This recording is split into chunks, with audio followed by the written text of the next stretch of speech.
Puring-puri ng kanyang mga kasamaan sa trabaho ang Asia's multimedia star na si Alden Richards dahil sa pag-aalaga at pag-aasikaso nito kay Kathryn Bernardo.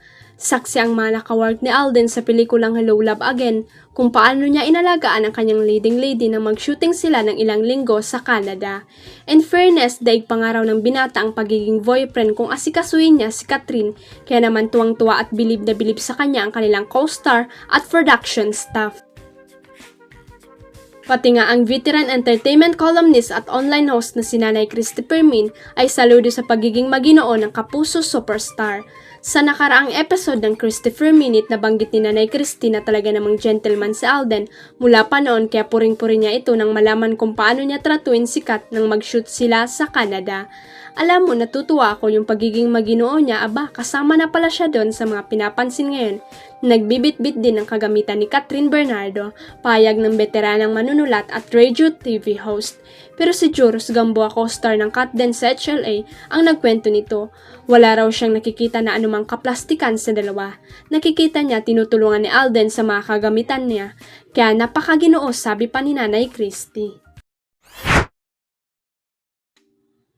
Nangako ang kapuso actress at beauty queen na si Herlyn Budol na palagi niyang ipagdarasal si Doc Willie Ong para mapagtagumpayan nito ang pagkikipaglaban sa cancer.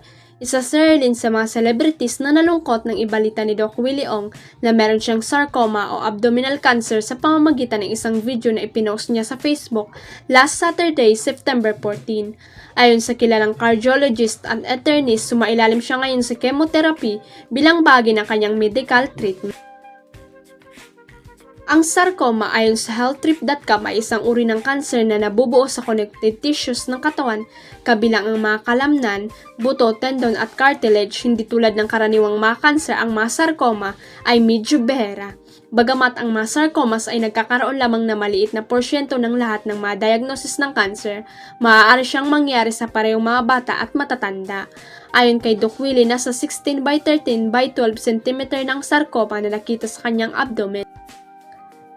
Sa pamamagitan ng isang TikTok video, ipinarating na Herlyn ang kanyang mensahe kay Doc Willie nang malaman nga niyang may cancer ito, kasabay ng pagkukwento kung paano siya tinulungan ng tinaguriang doktor ng bayan nang magkaroon siya ng almoranas.